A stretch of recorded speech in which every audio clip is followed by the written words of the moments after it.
ಓಂ ನಾರಾಯಣಂ ನಮಸ್ಕೃತ್ಯ ನರಂ ಚೈವ ನರೋತ್ತಮಂ ದೇವೀಂ ಸರಸ್ವತೀಂ ಚೈವ ತತೋ ಜಯಮುದೀರಯೇತ್. ಓಂ ಶಾಂತಿ ಶಾಂತಿ ಶಾಂತಿ. ನಾವು ಮಹಾಭಾರತದ ವನಪರ್ವದಲ್ಲಿ ವಿಚಾರ ಮಾಡ್ತಿದ್ವಿ. ಈ ವನಪರ್ವದಲ್ಲಿ ಯುಧಿಷ್ಠಿರ ಧರ್ಮರಾಜ ಋಷಿಗಳು ಬಂದಾಗ, ಬೃಹದಶ್ವರ ಋಷಿಗಳು ಬಂದಾಗ, ಅಯ್ಯೋ ನಮಗಿರೋ ಕಷ್ಟಗಳು ಪ್ರಪಂಚದಲ್ಲಿ ಯಾರಿಗೂ ಬಂದಿಲ್ಲ ಅನ್ಸುತ್ತೆ ಇಲ್ಲಿವರೆಗೂ ಅಂತ ಅಂದಾಗ, ನಿಂದೇನು ಕಷ್ಟ ಇದೆಯಪ್ಪ, ಅಣ್ಣ ತಮ್ಮಂದ್ರ ಜೊತೆಗಿದ್ದಾರೆ, ಕಾಡಲ್ಲೂ 10,000 ಜನ ಸ್ನಾತಕ ಬ್ರಾಹ್ಮಣರು ನಿನ್ನ ಜೊತೆನೇ ಇದ್ದಾರೆ, ಬುದ್ಧಿವಂತರಿದ್ದಾರೆ, ಅಕ್ಷಯ ಪಾತ್ರ ಇದೆ, ನಿನಗೇನು ಸಮಸ್ಯೆ ಇಲ್ಲ. ನಳದಮಂತರ ಚರಿತ್ರೆ ನಿನಗೆ ಹೇಳ್ತೀನಿ, ಕೇಳಿ ನೋಡು ಅವ್ರಿಗೆ ಎಷ್ಟು ಕಷ್ಟಗಳು ಬಂತು ಅಂತ ಸ್ಟಾರ್ಟ್ ಮಾಡ್ತಾನೆ. ಈಗ ನಳದಮಯಂತರಲ್ಲಿ ಕಲಿಪುರುಷ ಪರೀಕ್ಷೆಗೆ ಸ್ವಯಮಾಗಿ ಬಂದು ಸೇಡು ತೀರಿಸ್ಕೋಬೇಕಂತ ವಿಪರೀತವಾದ ಕಷ್ಟಗಳು ಕೊಟ್ಟಿರ್ತಾನೆ. ದಮಯಂತಿ ಕಾಡಲ್ಲಿದ್ದು ಅಲ್ಲಿ ಒಬ್ಬ ಬೇಟೆಗಾರನು ಆತ ಆಕ್ರಮಣ ಮಾಡಬೇಕಂದಾಗ ಆಕೆ ಒಂದು ಪಾತಿವ್ರತ್ಯ ಶಕ್ತಿಯಿಂದ ಅವನು ಭಸ್ಮ ಆಗಿಬಿಟ್ಟಿರ್ತಾನೆ. ಅದಾದ ಮೇಲೆ ದಮಯಂತಿ ವಿಲಾಪ ಮಾಡ್ತಾಳೆ. ಅದಲ್ಲಿಗೆ ಪ್ರಾರಂಭ ಆಗುತ್ತೆ. ಬೃಹದಶ್ವರ ಹೇಳ್ತಾರೆ, ಯುಧಿಷ್ಠಿರ, ದಮಯಂತಿಯು ತನಗೆ ಉಪದ್ರವವನ್ನು ಕೊಡಲು ಬಂದ ಬೇಡನನ್ನು ತನ್ನ ಪಾತಿವ್ರತ್ಯದ ಪ್ರಭಾವದಿಂದ ಧ್ವಂಸ ಮಾಡಿ ಭಯಂಕರವಾದ ಮಿಡತೆಗಳ ಸಮೂಹದ ಶಬ್ದದಿಂದ ಕೂಡಿದ್ದ ಅರಣ್ಯದಲ್ಲಿ ಮುಂದೆ ನಡೆದು ಹೋದಳು.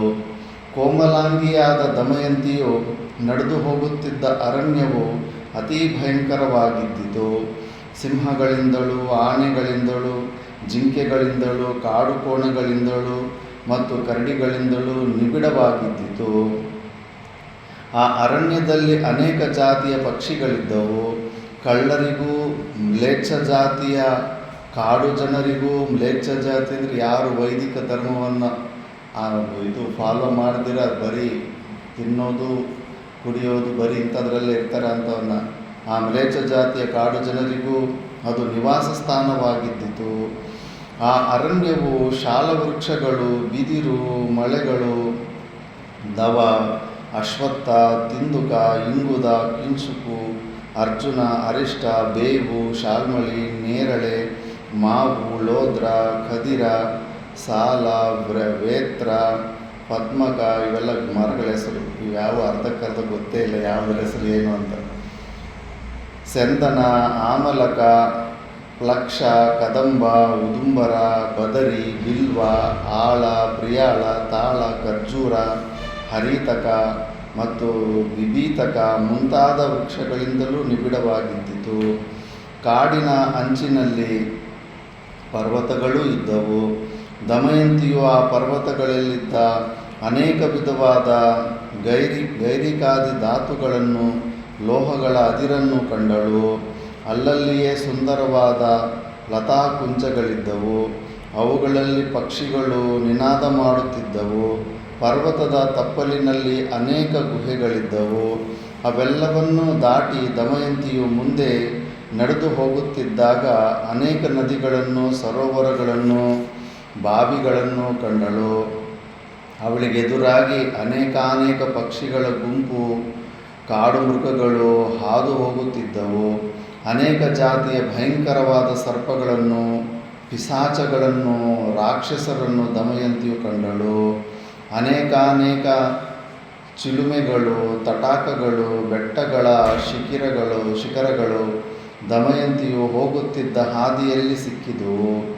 ನದಿಗಳು ಮತ್ತು ಅವುಗಳ ಅದ್ಭುತ ಪ್ರವಾಹಗಳು, ಪರ್ವತದ ಮೇಲಿನಿಂದ ಹರಿಯುತ್ತಿರುವ ನಿರ್ಜರುಗಳು, ಇವುಗಳೆಲ್ಲವನ್ನೂ ದಮಯಂತಿಯು ಕಂಡಳು. ಭಯಂಕರವಾದ ಕಾಡುಕೋಣಗಳು, ಕಾಡು ಹಂದಿಗಳು, ಕರಡಿಗಳು ಮತ್ತು ಕಪಿಲಗಳು, ಇವುಗಳ ಹಿಂಡುಗಳನ್ನು ಕಂಡಳು. ಅಂತಹ ಭಯಂಕರವಾದ ಕಾಡನ್ನು ಕಂಡು ದಮಯಂತಿಯು ಭಯಪಡಲಿಲ್ಲ. ಧರ್ಮಿಷ್ಠೆಯಾದ, ತೇಜಸ್ವಿನಿಯಾದ, ಕ್ಷಮಾನ್ವಿತೆಯಾದ ದಮಯಂತಿಗೆ ಕಾಡಿನ ರಮಣೀಯವಾದ ದೃಶ್ಯಗಳ ಮೇಲಾಗಲಿ ಭಯಂಕರ ಪ್ರಾಣಿಗಳ ಮೇಲಾಗಲಿ ಗಮನವೇ ಇರಲಿಲ್ಲ. ನಳರಾಜ ಪತಿದೇವ ಎಂದು ಪದೇ ಪದೇ ಕೂಗುತ್ತಾ ಏಕಾಕಿನಿಯಾಗಿ ನಳನನ್ನು ಹುಡುಕುತ್ತಾ ಮುಂದೆ ನಡೆದಳು. ಪತಿಯ ಅಗಲುವಿಕೆಯ ವೇದನೆಯಿಂದ ಪರಿತಪಿಸುತ್ತಿದ್ದ ಅವಳಿಗೆ ಕಾಡಿನ ಯಾವ ದೃಶ್ಯವೂ ಮನಸ್ಸಿಗೆ ಭಯವನ್ನಾಗಲಿ ಸಂತೋಷವನ್ನಾಗಲಿ ಉಂಟು ಮಾಡುತ್ತಿರಲಿಲ್ಲ. ಸಿಂಹ, ವ್ಯಾಘ್ರ, ವರಾಹಗಳು ಎದುರಾಗಿ ಬಂದರೂ ಸ್ವಲ್ಪವಾದರೂ ಭಯಪಡದೆ ನಳರಾಜ ನಳರಾಜ ಎಂದು ಕೂಗುತ್ತಾ ತನ್ನ ಪಾಡಿಗೆ ತಾನು ಮುಂದೆ ನಡೆಯುತ್ತಿದ್ದಳು. ವಿದರ್ಭ ರಾಜಕುಮಾರಿಯು ಬಹಳ ದೂರ ನಡೆದು ಬಳಲಿ ಬೆಂಡಾದಳು. ಕಾಲುಗಳು ತತ್ತರಿಸುತ್ತಿದ್ದವು.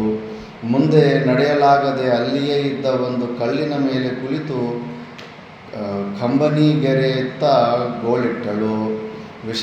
ವಿಶಾಲವಕ್ಷನಾದ ದೀರ್ಘಬಾಹುವಾದ ನಿಶಾಧಿಪನೇ, ಈ ಭಯಂಕರವಾದ ಕಾಡಿನಲ್ಲಿ ನನ್ನನ್ನೊಬ್ಬಳನ್ನೇ ಬಿಟ್ಟು ನೀನೆಲ್ಲಿಗೆ ಹೋದೆ?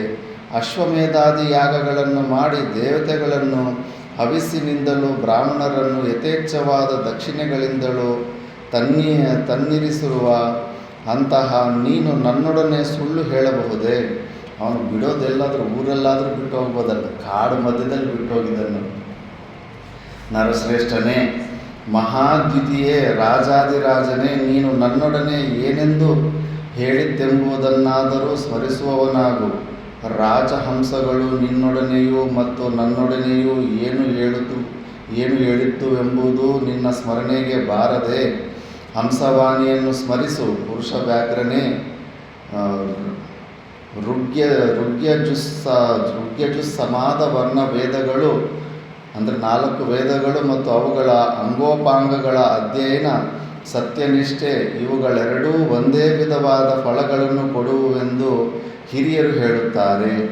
ಸತ್ಯನಿಷ್ಠೆಯೇ ಮಿಗಿಲಾದುದೆಂದು ಭಾವಿಸಬಹುದು.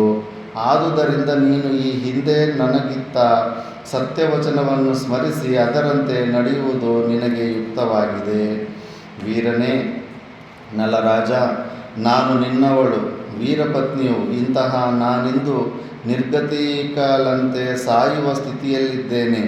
ಇಂತಹ ದುರ್ಗಮವಾದ ಅರಣ್ಯದಲ್ಲಿ ನಿನಗಾಗಿಯೇ ಹಂಬಲಿಸುತ್ತಾ ಅಳೆಯುತ್ತಿರುವ ನನ್ನೊಡನೆ ನೀನು ಮಾತನಾಡುವುದಿಲ್ಲವೇ?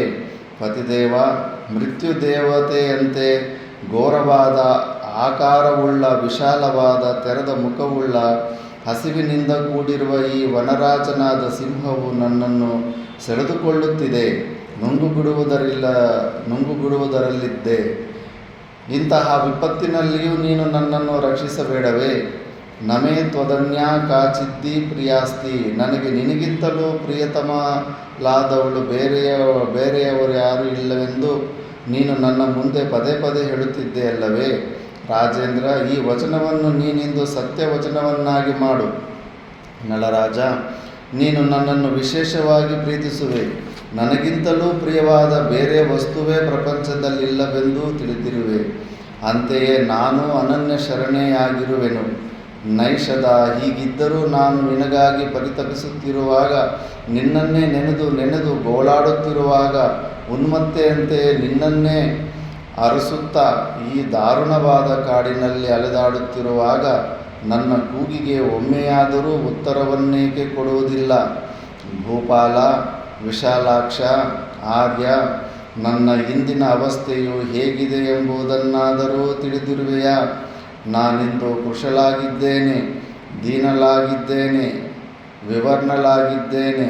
ನನ್ನ ಅಂಗಾಂಗಗಳೆಲ್ಲವೂ ಧೂಳಿನಿಂದ ಮುಚ್ಚಿ ಹೋಗಿವೆ. ಅರ್ಧ ಕತ್ತರಿಸಿದ ಸೀರೆಯನ್ನು ಉಟ್ಟಿದ್ದೇನೆ. ಏಕಾಂಗಿಯಾಗಿದ್ದೇನೆ. ಅನಾಥಳಂತೆ ಪ್ರಲಾಪಿಸುತ್ತಿದ್ದೇನೆ. ನನ್ನ ಸ್ಥಿತಿಯಿಂದ ಗುಂಪನ್ನು ಬಿಟ್ಟು ಬಂದ ಹೆಣ್ಣು ಜಿಂಕೆಯಂತೆಯೇ ಆಗಿದೆ.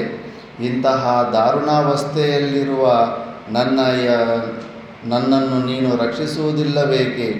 ರಕ್ಷಣೆಗೆ ಯೋಗ್ಯಳೆಂದು ಭಾವಿಸಲಾರೆಯಾ? ಪರಮ ದುಃಖಿತೆಯಾಗಿದ್ದ ದಮಯಂತಿಯು ಉಚ್ಚಧ್ವನಿಯಿಂದ ಹೇಳಿದಳು, ಮಹಾರಾಜ, ಮಹಾರಾಜ, ನಿನ್ನ ಪ್ರಿಯತಮೆಯಾದ ಈ ದಮಯಂತಿಯು ಏಕಾಂಗಿಯಾಗಿ ಕೂಗಿಕೊಳ್ಳುತ್ತಿದ್ದಾಳೆ. ಅವಳ ಸಂಗಡ ಒಮ್ಮೆಯಾದರೂ ಮಾತನಾಡುವುದಿಲ್ಲವೇಕೆ?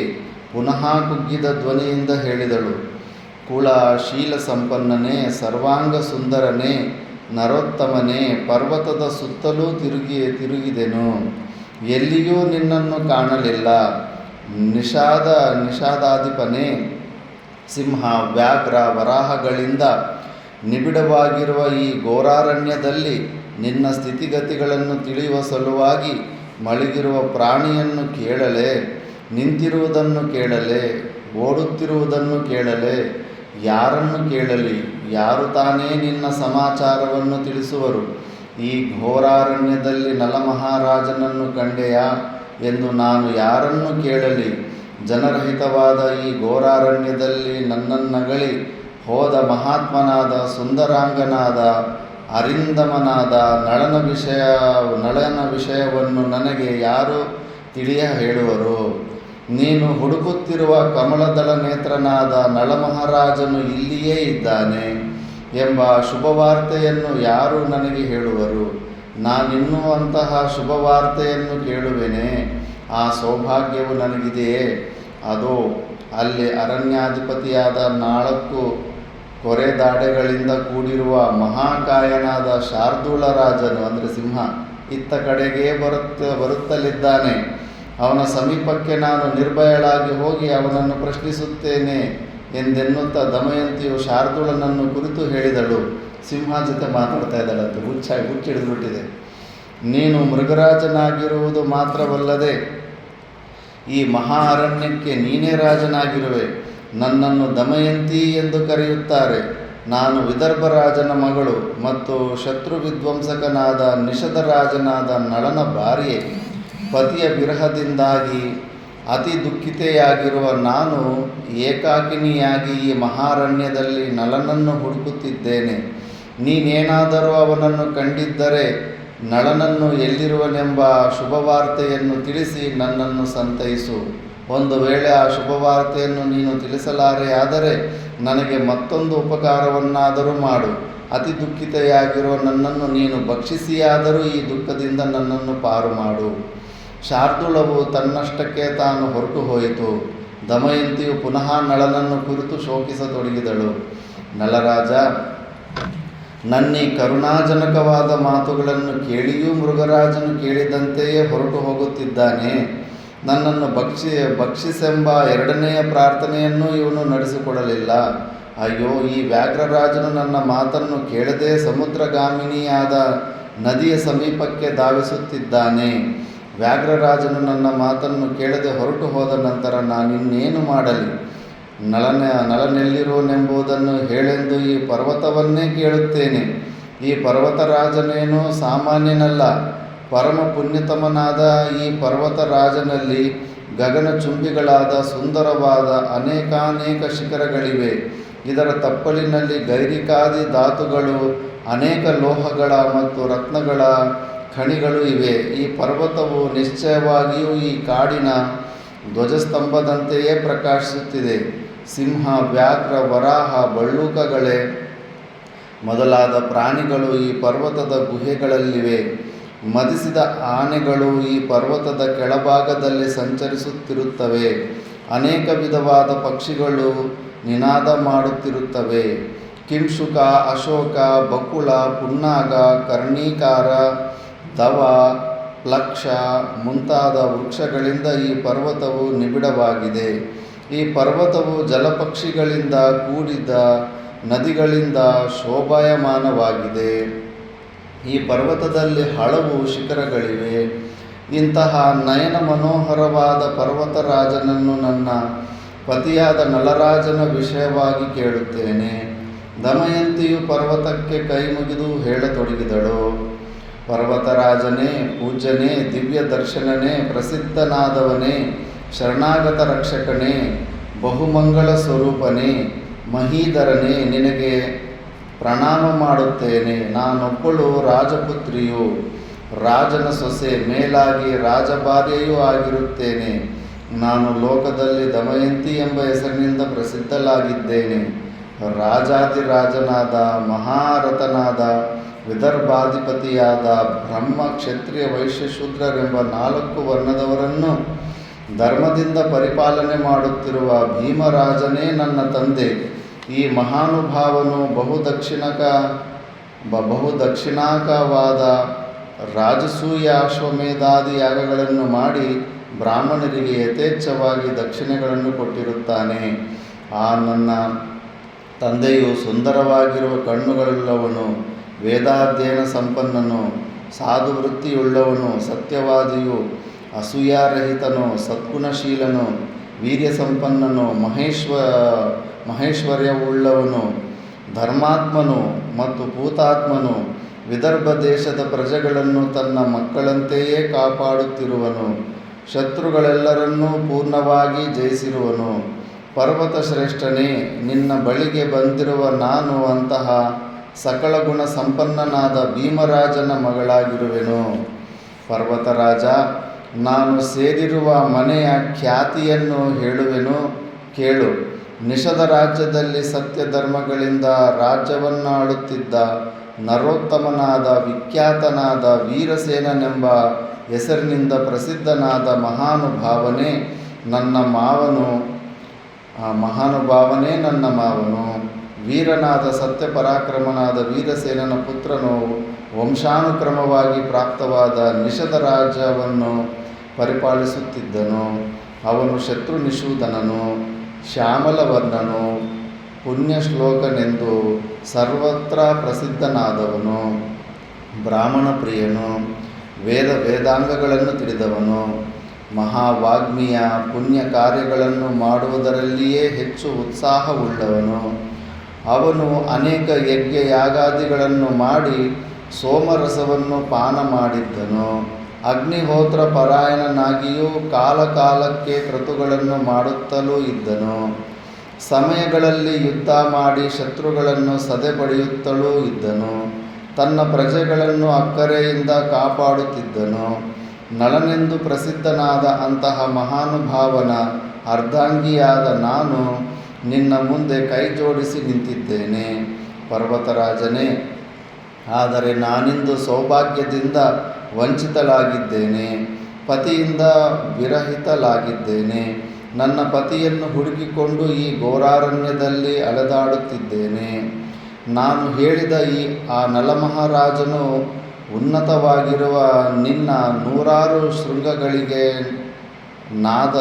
ಶೃಂಗಗಳಿಗೇನಾದರೂ ಗೋಚರವಾದನೆ? ಗಜೇಂದ್ರನಿಗೆ ಸಮಾನವಾದ ಪರಾಕ್ರಮವುಳ್ಳ ಅಥವಾ ನಡಿಗೆಯುಳ್ಳ ನನ್ನ ನಳನನ್ನು ನಿನ್ನ ಶಿಖರಗಳ ಮೂಲಕವಾಗಿ ಕಂಡೆಯಾ?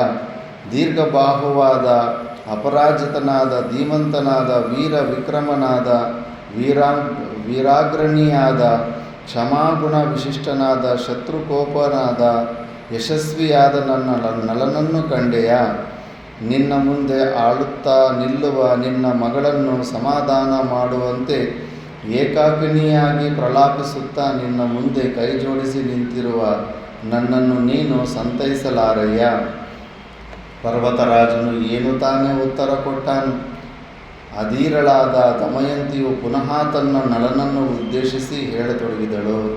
ವೀರನೇ, ವಿಕ್ರಮಶಾಲಿಯೇ, ಧರ್ಮಜ್ಞನೇ, ಸತ್ಯಸಂಧನೇ, ಮಹಿಪಾಲನೇ, ನೀನು ಈ ಕಾಡಿನಲ್ಲಿಯೇ ಇರುವುದಾದರೆ ನನಗೆ ಈ ಕ್ಷಣದಲ್ಲಿಯೇ ದರ್ಶನವನ್ನೀಯೋನಾಗು.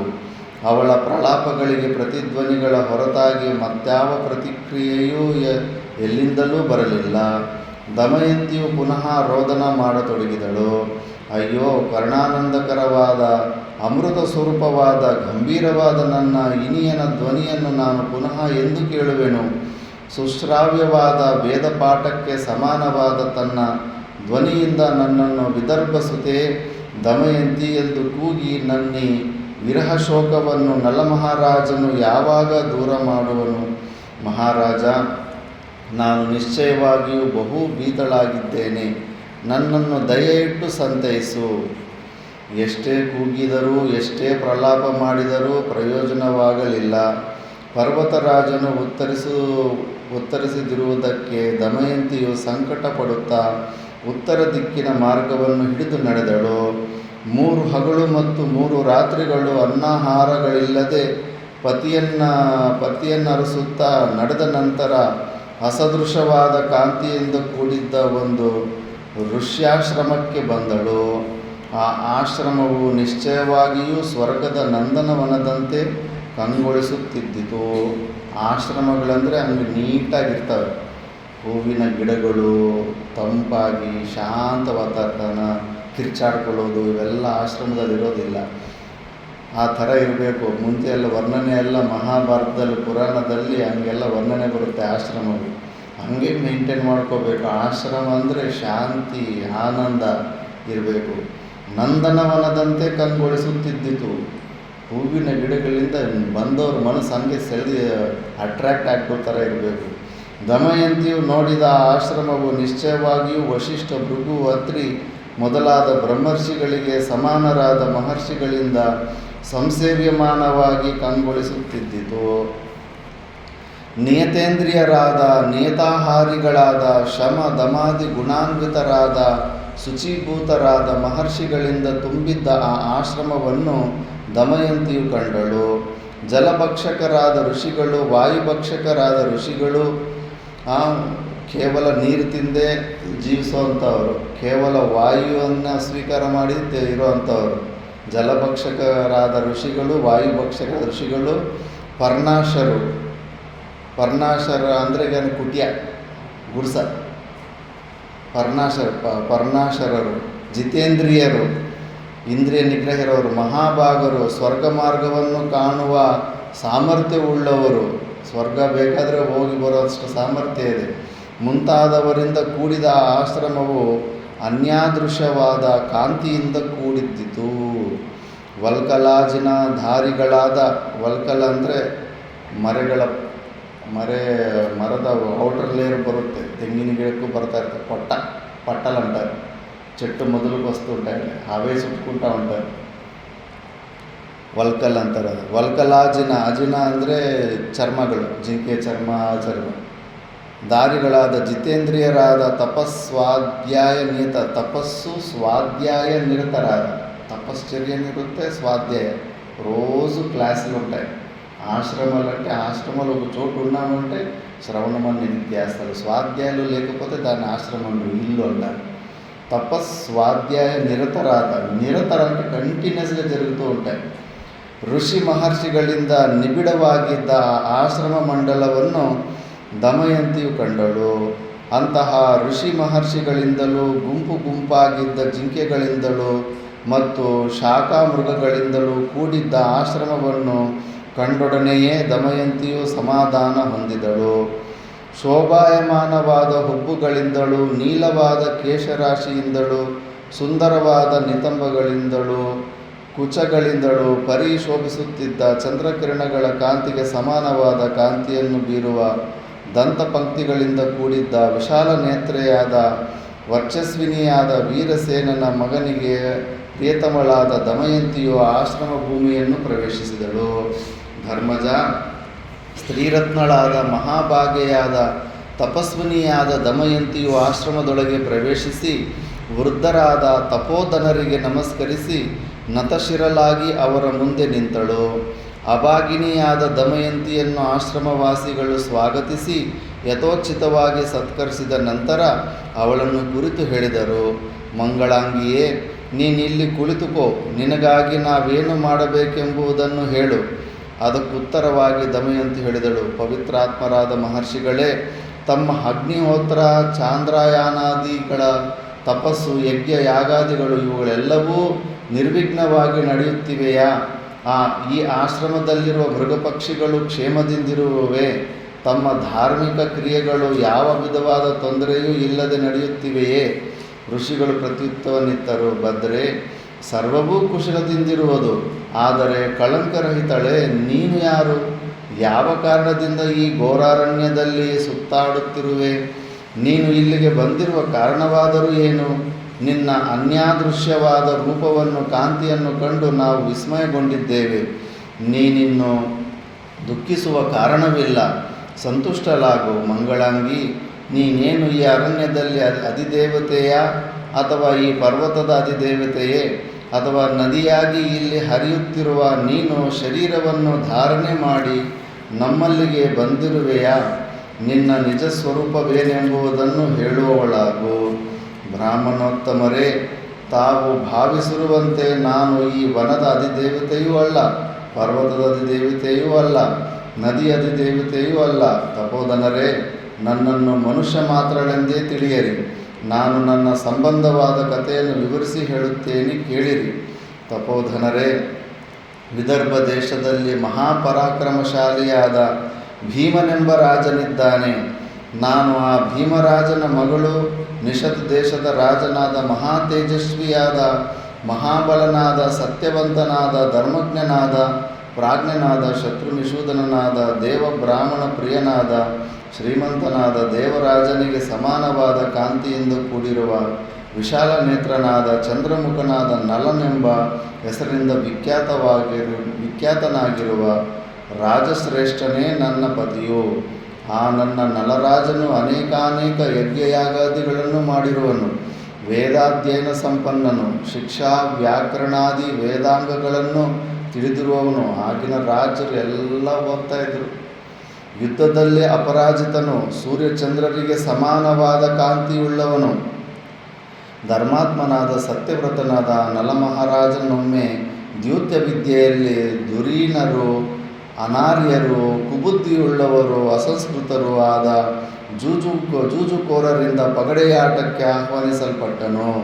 ಅವರ ಮೋಸದ ಆಟದಲ್ಲಿ ಮಹಾತ್ಮನಾದ ನಳರಾಜನು ಪರಾಜಿತನಾಗಿ ರಾಜ್ಯಕೋಶಗಳೆಲ್ಲವನ್ನೂ ಕಳೆದುಕೊಂಡನು. ನಾನು ಅಂತಹ ಪುರುಷ ಋಷಭನಾದ ನಳರಾಜನ ಭಾರ್ಯೆಯಾಗಿದ್ದೇನೆ. ನನ್ನನ್ನು ದಮಯಂತಿ ಎಂದು ಕರೆಯುತ್ತಾರೆ. ನನ್ನನ್ನು ಬಿಟ್ಟು ಹೊರಟು ಹೋಗಿರುವ, ಯುದ್ಧದಲ್ಲಿ ಅಪ್ರತಿಮನಾದ, ಮಹಾತ್ಮನಾದ, ಶಸ್ತ್ರಾಸ್ತ್ರ ಪ್ರಹರಣದಲ್ಲಿ ವಿಶೇಷವಾದ ಪ್ರಾವೀಣ್ಯವುಳ್ಳ ಆ ನನ್ನ ಪತಿಯನ್ನು ಅನ್ವೇಷಣೆ ಮಾಡುತ್ತಾ ನಾನು ಈ ಕಾಡಿನಲ್ಲಿ ಅಳೆಯುತ್ತಿದ್ದೇನೆ. ನಾನು ನನ್ನ ಪತಿಯನ್ನಗಳಿ ಪರಮ ದುಃಖಿತೆಯಾಗಿ ಅವನನ್ನರಸಲು ಅನೇಕಾನೇಕ ಕಾನನಗಳನ್ನು, ಗಿರಿದುರ್ಗಗಳನ್ನು, ಪರ್ವತಗಳನ್ನು, ನದಿ ನದ ತಟಾಕಗಳನ್ನು ದಾಟಿ ಇಲ್ಲಿಗೆ ಬಂದಿರುವೆನು. ನಿಷಧ ರಾಜನಾದ ಮಹಾತ್ಮನಾದ ನಲನು ಈ ದಿವ್ಯಾಶ್ರಮಕ್ಕೇನಾದರೂ ಆಗಮಿಸಿದ್ದನೇ? ಅವನನ್ನು ಹುಡುಕುವ ಕಾರಣದಿಂದಲೇ ನಾನು ಭಯಂಕರವಾದ ಸಿಂಹ, ವ್ಯಾಘ್ರ, ವರಾಹಾದಿ ದುಷ್ಟ ಜಂತುಗಳಿಂದ ವ್ಯಾಪ್ತವಾಗಿರುವ ಈ ಘೋರಾರಣ್ಯದಲ್ಲಿ ಅಲೆದಾಡುತ್ತಿರುವೆನು. ಕೆಲವು ದಿನಗಳೊಳಗಾಗಿ ನನ್ನ ಪ್ರಿಯತಮನನ್ನು ನಾನು ಕಾಣದಿದ್ದರೆ ನಿಶ್ಚಯವಾಗಿಯೂ ನಾನೀ ಶರೀರವನ್ನು ಪರಿತ್ಯಾಗ ಮಾಡಿ ನನ್ನ ಆತ್ಮಕ್ಕೆ ಶಾಂತಿಯನ್ನುಂಟು ಮಾಡಿಕೊಳ್ಳುವೆನು. ಪುರುಷ ಋಷಭನಾದ ನಳನಿಲ್ಲದ ಮೇಲೆ ನಾನು ಜೀವಿಸಿರುವುದರಿಂದ ಪ್ರಯೋಜನವೇನು? ನನ್ನ ಪ್ರಿಯತಮನನ್ನು ಕಾಣದೆ ಅಮರಣಾಂತವಾಗಿ ಸಂಕಟ ಪಡುತ್ತಾ ಹೇಗೆ ಕಾಲ ಕಳೆಯಲಿ? ಇಂಥ ಸ್ತ್ರೀಯರು ಎಲ್ಲಿ ಸಿಗ್ತಾರೆ? ಆ ಕಾಡಲ್ಲಿ ಗಂಡನನ್ನು ಹುಡ್ಕೊಂಡು ಹೋಗೋರು, ಇನ್ನು ಮನೆಯಲ್ಲಿದ್ದರೆ ಜಗಳ ಆಡಿ ಒದ್ದು ಹೊರಗಡೆ ಕಳಿಸುವಂಥ ಸ್ತ್ರೀಯರಿದ್ದಾರೆ. ಈ ರೀತಿಯಾಗಿ ವಿಲಾಪ ಮಾಡುತ್ತಿದ್ದ ಭೀಮರಾಜ ನಂದಿನಿಯಾದ ದಮಯಂತಿಯನ್ನು ಕುರಿತು ಸತ್ಯದರ್ಶಿಗಳಾದ ಮಹರ್ಷಿಗಳು ಹೇಳಿದರು. ಕಲ್ಯಾಣಿ, ನಿನಗೆ ಅತಿ ಶೀಘ್ರದಲ್ಲಿಯೇ ಶುಭೋದಯವಾಗುವುದನ್ನು ನಮ್ಮ ದಿವ್ಯ ದೃಷ್ಟಿಯಿಂದ ನಾವು ಕಾಣುತ್ತಿದ್ದೇವೆ. ನಿನ್ನ ಮುಂದಿನ ದಿನಗಳು ಬಹಳ ಸುಖದಾಯಕವಾಗಿರುವವು. ಕೆಲವು ದಿನಗಳಲ್ಲಿಯೇ ನೀನು ನಿನ್ನ ಪ್ರೀತಮನಾದ ನಳನನ್ನು ಕಾಣಲಿರುವೆ. ನಿಷಧ ರಾಜನಾದ, ಶತ್ರುನಿಷೂದನನಾದ, ಧರ್ಮಾತ್ಮನಾದ ನಳನು ಸಕಲ ಕಷ್ಟಗಳಿಂದಲೂ ವಿಮುಕ್ತನಾಗುವುದನ್ನು ನೀನು ನೋಡುವೆ. ಭದ್ರೆ, ನಳನು ಸರ್ವ ಕಷ್ಟಗಳಿಂದಲೂ ವಿಮುಕ್ತನಾಗಿ ಕಣಕಾಂಗದ ಕೇಯೂರಗಳನ್ನು, ರತ್ನಾಭರಣಗಳನ್ನು ಧರಿಸಿ ನಿಷಧ ರಾಜ್ಯವನ್ನೇ ಪುನಃ ಶಾಸನ ಮಾಡುತ್ತಾನೆ. ಶತ್ರುಹಂತಕನಾದ, ಶತ್ರುಗಳಿಗೆ ಭಯೋತ್ಪಾದಕನಾದ, ಮಿತ್ರರ ಶೋಕ ವಿನಾಶಕನಾದ, ಮಂಗಳಮೂರ್ತಿಯಾದ ನಿನ್ನ ಪತಿಯನ್ನು ನೀನು ನಿಶ್ಚಯವಾಗಿಯೂ ಕಾಣುವೆ. ದಮಯಂತಿ, ಇದರಲ್ಲಿ ಯಾವ ಸಂಶಯವೂ ಇಲ್ಲ. ಮಹಾಪುರುಷರು ಅವರ ಹತ್ರ ಹೋದರೆ ಮನಃಶಾಂತಿ ಸಿಗುತ್ತೆ. ಎಲ್ಲೂ ಪ್ರಪಂಚದಲ್ಲಿ ಮನಃಶಾಂತಿ ಸಿಗಲ್ಲ. ಅವರ ಹತ್ರ ಹೋದರೆ ಯಾವ ಪ್ರತಿಯೊಂದಕ್ಕೂ ಸಮಾಧಾನ ಇರುತ್ತೆ. ನಳರಾಜನ ಪಟ್ಟ ಮಹಿಷಿಯ ದಮಯಂತಿಗೆ ತಪಸ್ವಿಗಳು ಹೀಗೆಂದು ಹೇಳಿ ಮರುಕ್ಷಣದಲ್ಲಿಯೇ ಆಶ್ರಮ, ಅಗ್ನಿ ಮತ್ತು ಜಿಂಕೆಗಳ ಸಮೇತರಾಗಿ ಮಾಯವಾದವು. ಅಷ್ಟೊಂದು ತಪಸ್ವಿಗಳು ಮಾಯ ಆಗಿಬಿಟ್ರಂಥವರು. ಯಥಾಪೂರ್ವವಾಗಿ ಭೀಮರಾಜನಂದಿನಿಯು ಘೋರಾರಣ್ಯದ ಮಧ್ಯದಲ್ಲಿಯೇ ನಿಂತಿದ್ದಳು. ಅವಳಿಗೆ ಆ ಆಶ್ರಮದ ದರ್ಶನವು ಸ್ವಪ್ನಪ್ರಾಯವಾಯಿತು. ಇದು ಭ್ರಾಂತಿನ ನಿಜನ ಅಂತ. ಆಶ್ಚರ್ಯಭರಿತಳಾದಳು. ತನಗೆ ತಾನೇ ಮಾತನಾಡಿಕೊಂಡಳು, ಅಯ್ಯೋ ವಿಧಿಯೇ, ಇದುವರೆಗೂ ನಾನು ಕಂಡ ದಿವ್ಯಾಶ್ರಮ ಮಹರ್ಷಿಗಳೊಡನೆ ಮಾತನಾಡಿದ್ದು ಎಲ್ಲವೂ ಕನಸೇ. ಎಂತಹ ವಿಚಿತ್ರವು ನಡೆದು ಹೋಯಿತು. ಆ ಋಷಿ ಮಹರ್ಷಿಗಳೆಲ್ಲರೂ ಈಗೆಲ್ಲಿಗೆ ಹೋಗಿಬಿಟ್ಟರು? ಆ ದಿವ್ಯಾಶ್ರಮವೆಲ್ಲಿ? ನಯನಾನಂದಕರವಾದ ದಿವ್ಯತೀರ್ಥದಿಂದ ಕೂಡಿದ್ದ ಆ ನದಿಯಾದರೂ ಎಲ್ಲಿ? ಫಲಪುಷ್ಪಭರಿತವಾಗಿ ಕಂಗೊಳಿಸುತ್ತಿದ್ದ ವೃಕ್ಷಗಳೂ ಕಾಣುವುದಿಲ್ಲವಲ್ಲೇ? ಇದೇ ವಿಷಯವನ್ನು ಮನಸ್ಸಿನಲ್ಲಿ ಕ್ಷಣ ಕ್ಷಣಕ್ಕೂ ಯೋಚಿಸುತ್ತಿದ್ದ ಶುಚಿಸ್ಮಿತೆಯಾದ ದಮಯಂತಿಯು ವಿವರ್ಣಳಾದಳು. ತನ್ನ ಪತಿಯನ್ನೇ ಪುನಃ ಪುನಃ ನೆನೆಯುತ್ತಾ ರೋಧಿಸತೊಡಗಿದಳು. ಕಬಿನಿಗರೆಯುತ್ತಲೇ ಮುಂದೆ ಧಾವಿಸಿದಳು. ಹಾದಿಯ ಒಂದೆಡೆಯಲ್ಲಿ ಪುಷ್ಪಭರಿತವಾಗಿದ್ದ, ಅನೇಕ ಪಕ್ಷಿಗಳಿಗೆ ನಿವಾಸ ಸ್ಥಾನವಾಗಿದ್ದ ಮತ್ತು ಪಕ್ಷಿಗಳ ಸತತ ನಿನಾದಗಳಿಂದ ಕೂಡಿದ್ದ ಅಶೋಕ ವೃಕ್ಷವನ್ನು ಕಂಡಳು. ಆ ಅಶೋಕ ವೃಕ್ಷವನ್ನು ಕಂಡೊಡನೆ ದಮಯಂತಿಯ ಶೋಕವು ಮತ್ತಷ್ಟು ಹೆಚ್ಚಿತು. ತನ್ನಲ್ಲಿಯೇ ತಾನು ಹೀಗೆಂದು ಹೇಳಿಕೊಂಡಳು, ಈ ಅಶೋಕ ವೃಕ್ಷವು ಈ ಅರಣ್ಯಕ್ಕೆ ಅಲಂಕಾರಪ್ರಾಯವಾಗಿರುವುದು. ಹೂವುಗಳಿಂದಲೂ ಮೊಗ್ಗುಗಳಿಂದಲೂ ಕೂಡಿ ಪರ್ವತರಾಜನಂತೆಯೇ ಪರಿಶೋಭಿಸುತ್ತಿರುವುದು. ಗದ್ಗದ ಸ್ವರದಿಂದ ಬಿಕ್ಕಿ ಬಿಕ್ಕಿ ಅಳುತ್ತಾ ಈ ವೃಕ್ಷರಾಜನನ್ನು ಕುರಿತು ದಮಯಂತಿಯು ಹೇಳಿದಳು, ಎಳೆಯ ಅಶೋಕನೇ, ಪ್ರಿಯದರ್ಶನನೇ, ನೀನಾದರೂ ನಿನ್ನ ಹೆಸರಿಗೆ ಅನುಗುಣವಾಗಿ ನನ್ನನ್ನು ಶೋಕವಿಹೀನೆಯನ್ನಾಗಿ ಮಾಡು, ಭಯರಹಿತಳನ್ನಾಗಿಯೂ ಮಾಡು. ಅಶೋಕನೇ, ನೀನು ನಳನನ್ನು ಕಂಡೆಯಾ? ದಮಯಂತಿಯು ಪ್ರಿಯತಮನನ್ನು ಕಂಡೆಯಾ? ಶತ್ರುನಿಷೂದನನ್ನು ಕಂಡೆಯಾ? ಭಯ ದುಃಖ ಬಾಧರಹಿತನಾದ ನಳರಾಜನನ್ನು ಕಂಡೆಯಾ? ಅಶೋಕನೇ, ಮಾತನಾಡಿ ನನ್ನ ಪ್ರಾಣಪ್ರಿಯನಾದ ಪತಿದೇವನನ್ನು ಕಂಡೆಯಾ? ಅರ್ಧವಸ್ತ್ರಧಾರಿಯಾಗಿದ್ದ ನಿಷಧರಾಜನನ್ನು ಕಂಡೆಯಾ? ಕೋಮಲಾಂಗನಾದ ನನ್ನ ಪ್ರಿಯತಮನು ದುಃಖದಿಂದ ಪರಿತಪ್ತನಾಗಿ ನಿನ್ನ ಕಡೆಗೇನಾದರೂ ಬಂದಿದ್ದಾನೆ? ಅಶೋಕ, ಈ ಒಂದು ವಾರ್ತೆಯನ್ನು, ಅಮೃತಧಾರೆಗೆ ಸಮಾನವಾದ ಸುವಾರ್ತೆಯನ್ನು ಅರುಹಿ ನನ್ನನ್ನು ವಿಶೋಕಗಳನ್ನಾಗಿ ಮಾಡು. ನೀನು ಅನ್ವರ್ತನಾಮನಾಗು, ಅಂದರೆ ನಿನ್ನ ಹೆಸರಿಗೆ ತಕ್ಕಂತೆ ಶೋಕವನ್ನು ತೊಲಗಿಸುವಂಥ ಕೆಲಸ ಮಾಡು. ಇತರರ ಶೋಕವನ್ನು ಹೋಗಲಾಡಿಸುವುದರಿಂದಲೇ ನಿನ್ನನ್ನು ಅಶೋಕನೆಂದು ಕರೆಯುವರಲ್ಲವೇ? ಆದರೆ ಅಶೋಕ ವೃಕ್ಷವು ಮಾತನಾಡಲ್ಲ. ಭ್ರಾಂತಲಾದ ಅತಿ ದುಃಖಿತೆಯಾದ ದಮಯಂತಿಯು ಆ ಅಶೋಕ ವೃಕ್ಷವನ್ನೇ ಪ್ರದಕ್ಷಿಣೆ ಮಾಡಿ ಅಲ್ಲಿಂದ ಮುಂದೆ ಘೋರತರವಾದ ಮಹಾರಣ್ಯವನ್ನು ಪ್ರವೇಶಿಸಿದಳು. ಭೀಮ ರಾಜಕುಮಾರಿಯು ನಿಬಿಡವಾದ ಘೋರಾರಣ್ಯದಲ್ಲಿ ನಳನನ್ನು ಅರಿಸಿಕೊಂಡು ನಡೆದು ಹೋಗುತ್ತಿದ್ದಾಗ ಅನೇಕಾನೇಕ ವೃಕ್ಷಗಳನ್ನು, ನದಿ ನದ ಸರೋವರಗಳನ್ನು, ಪರ್ವತಗಿರಿ ದುರ್ಗಗಳನ್ನು, ಸಿಂಹ ವ್ಯಾಘ್ರ ವರಾಹಗಳನ್ನು, ಸಾರಂಗಾದಿ ಸಾಧು ಪ್ರಾಣಿಗಳನ್ನು, ಕೋಗಿಲ ಚಾತಕಾದಿ ಪಕ್ಷಿಗಳನ್ನು ಕಂಡಳು. ಹೀಗೆಯೇ ನಡೆದು ಹೋಗುತ್ತಿದ್ದಾಗ ದಮಯಂತಿಗೆ ಒಂದು ಮಾರ್ಗವು ಸಿಕ್ಕಿತು. ಆ ಮಾರ್ಗದಲ್ಲಿಯೇ ಆನೆ ಕುದುರೆಗಳಿಂದ ಕೂಡಿದ್ದ ವರ್ತಕರ ತಂಡವೊಂದು ನದಿಯನ್ನು ದಾಟುತ್ತಿರುವುದನ್ನು ಕಂಡಳು. ಆ ನದಿಯಾದರೂ ರಮ್ಯವಾಗಿಯೂ ನಿರ್ಮಲವಾದ ಮತ್ತು ಸಮೃದ್ಧವಾದ ನೀರುಳ್ಳದ್ದಾಗಿಯೂ ಇದ್ದಿತು. ಅದರ ಪಾತ್ರವು ಬಹಳ ವಿಸ್ತಾರವಾಗಿದ್ದಿತು. ದಂಡೆಯಲ್ಲಿ ಅನೇಕ ಲತಾಗುಲ್ಮಗಳಿದ್ದವು. ಆ ಲತಾಗುಲ್ಮಗಳಲ್ಲಿ ಕ್ರೌಂಚ, ಕುರರ, ಚಕ್ರವಾಕ ಪಕ್ಷಿಗಳಿದ್ದು ಕ್ಷಣ ಕ್ಷಣಕ್ಕೂ ಇಂಪಾಗಿ ಧ್ವನಿ ಮಾಡುತ್ತಿದ್ದವು. ಆ ನದಿಯಲ್ಲಿ ಅನೇಕಾನೇಕ ಆಮೆಗಳು, ಮೊಸಳೆಗಳು, ನಾನಾ ಜಾತಿಯ ಮೀನುಗಳು ಇದ್ದವು.